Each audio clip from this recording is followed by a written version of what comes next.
दगाबाज रे है दगा। स्कूल लाइफ स्टार्ट होती है जब तुम 3 या 4 साल के होते हो। जिंदगी मस्त चल रही होती है, मस्त उठते हो, खाते पीते हो, चड्डी में मूतते हो और सो जाते हो। और जैसे ही तुम 3-4 साल के होते हो, अचानक से तुम्हारे घर वालों को तुम्हारी टेंशन होती है और तुम्हें स्कूल नामक एक संस्था में तुम्हारा एडमिशन करा दिया जाता है, जहाँ पर तुम्हें 24 घंटे तुम पर कैमरे से नजर रखी जाती है। यहीं पर तुम अपने जैसे ही नाकारा निठल्ले दोस्त बनाते हो, जिनका काम बोतलों में बवंडर बनाना और बिना मतलब के चूतियापे के अलावा कुछ नहीं होता। तुम अपनी जिंदगी के 7-8 इंपॉर्टेंट घंटे यहीं पर वेस्ट करते हो एक कागज के टुकड़े के लिए। उस टुकड़े के मिलने के बाद भी तुम्हारा होना तो कुछ है नहीं, क्योंकि करनी तो तुमको इंजीनियरिंग ही है। स्कूल और मिलिट्री ट्रेनिंग में ज्यादा अंतर नहीं होता है। वहाँ पर ट्रेनिंग कराई जाती है ताकि तुम सेल्फ डिफेंस सीख सको और दुश्मनों से लड़ सको। और स्कूल की भारी गर्मी में, जिसका टेम्परेचर सुबह ही सुबह 32 से 36 डिग्री होता है, वहाँ पर तुम्हें सुबह सुबह प्रेयर कराई जाती है, स्कूल असेंबली कराई जाती है, वो भी 1 घंटे की। प्रेयर नहीं, वो भी प्रेयर के नाम पर रैप करवाया जाता है। के करने के जस्ट ही बाद तुम्हें thought of the day, special day, news reading, vice principal, director, head boy, head girl की स्पीच सुननी पड़ती है। अत्याचार की भी लिमिट होती है यार। ये सब करने के बाद भी जब इनका मन नहीं भरता है तो तुम्हें भारी गर्मी में तुमसे योगा करवाया जाता है, फिट इंडिया मूवमेंट के तहत। स्कूल असेंबली नहीं, इसे तुम्हें अत्याचार असेंबली कहते हैं।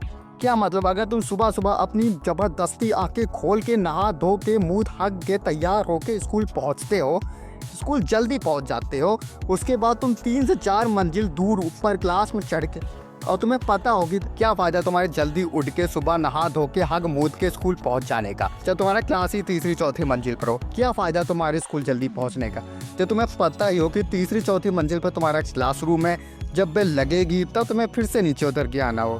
फिर भी हम करते हैं स्कूल की सेल्फ रिस्पेक्ट के लिए, उनके ईगो को हर्ट ना हो, इसीलिए हम सुबह सुबह जल्दी उठ के, मतलब बैक बेंचर्स को छोड़ के, हम लोग सुबह सुबह जल्दी उठ के क्लास में जाते हैं। फिर इंतजार करते हैं कि बेल बजे आओ नीचे आए। पहले एक तो ये नहीं समझ में आता है कि स्कूल में लिफ्ट क्यों लगवाते हैं और टीचर से क्यों इस्तेमाल करते हैं, बच्चे क्यों नहीं कर सकते। सबसे पहले हम ऊपर जाएं, फिर उसके बाद नीचे आए, वो भी इतनी भारी गर्मी में माँ। और स्कूल में ही तुम्हें भेदभाव सिखा दिया जाता है। क्या मतलब, उसकी हाइट छोटी है तो वो आगे लगेगा, वो लंबा है तो वो पीछे लगेगा। आगे वालों के तो रोना आ जाता है, पीछे वाले मस्त मजे करते, बस हाथ जोड़ के बस खड़े ही तो रहना होता, मस्त पीछे बकचोदी करते हैं वो लोग।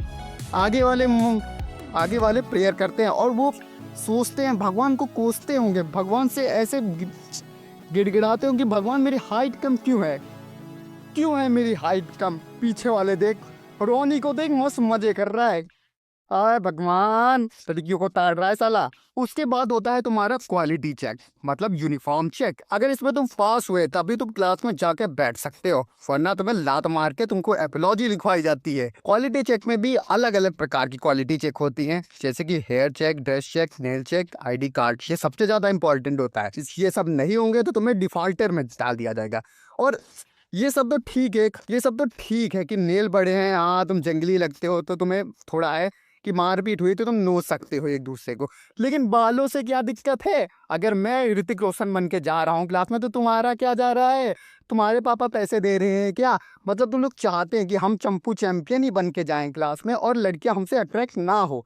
क्लास वाले तो बस यही चाहते हैं, स्कूल के टीचर्स तो यही चाहते हैं कि हम चंपू चैंपियन बन के जाएं, एकदम बाल चिपका कर। ये सब होने के बाद तुम जैसे ही क्लास में जाते हो तो ऐसे तुम्हें पता चलता है कि यहाँ पर तो गर्म मामला चल रहा है, क्योंकि रिंकी ने सर की कंप्लेंट कर रखी होती है अपने पापा से, और पापा ने प्रिंसिपल से, और प्रिंसिपल ने अच्छे से टीचर को रगड़ रखा होता है। फिर अपने टीचर वही अपना रोना गाना फिर टीचर अपना रोना गाना बताता है कि कैसे वो स्ट्रगल करके तुमको पढ़ाता है, तुम उनके पास कोचिंग जाओ इसके लिए तुमको स्ट्रगल करता है, पर तुम बच्चे क्यों नहीं जाते हो। फिर नहीं जाओगे तो तुम्हारी तो लेगा ही, मतलब तुम्हें तो टारगेट करेगा ही कि उसके पास कोचिंग जाओ, उसका पैसा बढ़े। फिर टीचर अपनी मस्त रोने धोने वाली एक्टिंग करके तुम्हें मोटिवेट करता है कि इनके पास कोचिंग है वो बेस्ट है। ये सब सुनते ही रिया एकदम इमोशनल हो जाती है कि हे भगवान, मैंने ऐसे भगवान जैसे टीचर को कैसे कंप्लेन कर दी, हे भगवान मुझे नर्क में डाल दो यार। और वहीं दूसरी तरफ लड़के, मतलब बैक बेंचर, बस यही सोचते रहते जल्दी से हटे, मुझे मूतने जाना है। क्लास में अलग अलग प्रकार के बच्चे होते हैं और वैसे ही अलग अलग प्रकार के टीचर्स होते हैं। खैर टीचर्स की बात हम बाद में करेंगे, पहले हम बच्चों की बात करते हैं। सबसे पहले आते हैं सर के चमचे उर्फ चट्टू, ये होते हैं फ्रंट बेंचर। फिर आते हैं क्लास के मिडिल बेंचर, जिनको क्लास से कोई मतलब नहीं होता, दुनियादारी से कोई मतलब नहीं होता। वो भीड़ में दौड़ते हैं। अगर मॉनिटर का इलेक्शन भी चल रहा है, जिधर सबसे ज़्यादा हाथ उठेंगे उधर चले जाएंगे। फिर आते हैं बैक बेंचर्स। क्लास की बैकबोन, क्योंकि क्लास में स्टेबिलिटी वही तो बना के रखते हैं। टीचर को परेशान करना हो, टीचर से मजे लेने हो, या टीचर्स को टाइम पास करना हो, सबसे इम्पोर्टेंट काम तो वही होते हैं। टीचर्स को एकदम लाइन पे रखने का काम उन्हीं का होता है। बैक बेंचर्स की एक अच्छी बात है कि पूरे साल मजा मस्ती करने के बाद भी क्लास के टॉप 5 में तो आ ही जाते हैं, मतलब पढ़ाई के मामले में।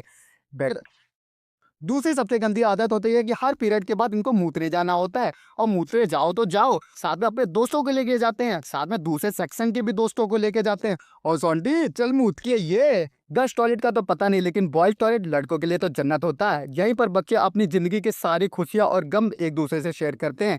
और शेयर करने का मतलब है फैमिली टेंशन हो, या पढ़ाई का टेंशन हो, या तुम्हारा खड़ा ना हो रहा हो, या फिर ब्रेकअप हो गया हो, या फिर बंदी गुस्सा हो गई हो, मान नहीं रही हो, सारे दुख एक दूसरे से यहीं तर होते हैं। और कुछ बच्चे तो अनोखे होते हैं, वो अपनी कलाकारी कहीं पर भी शो कर देते हैं, जैसे टॉयलेट के दरवाजे पर पुलक करने हो, या फिर बिना मतलब की ड्राइंग, मतलब असली ड्राइंग बनानी हो। मानता हूँ इन सबका लिंक एक दूसरे से नहीं है, पर क्या करे, दिल तो बच्चा है, कहीं पर भी कर देता है, बिना करे नींद कहाँ आती है। फिर आता है लंच टाइम। इस टाइम तक तो बच्चे भूखे नंगे हो जाते हैं, पर कुछ टीचर होते हैं जो लंच टाइम को भी अपना पीरियड समझ के पढ़ाते रहते हैं।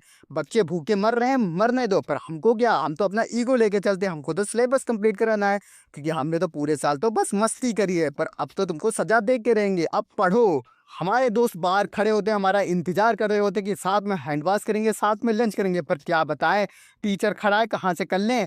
वो आधा पीरियड पढ़ाता है, फिर मोटिवेशन लाइन देता है, फिर चाहता है छोड़ देता है, फिर पढ़ाते हैं। फिर 20 मिनट में बच्चे भूखे नंगे हो जाते हैं, एक दूसरे को नोच खाते हैं, बस लंच करना होता है। पार्ट 2 के लिए वेट करिए। Thanks for watching this video.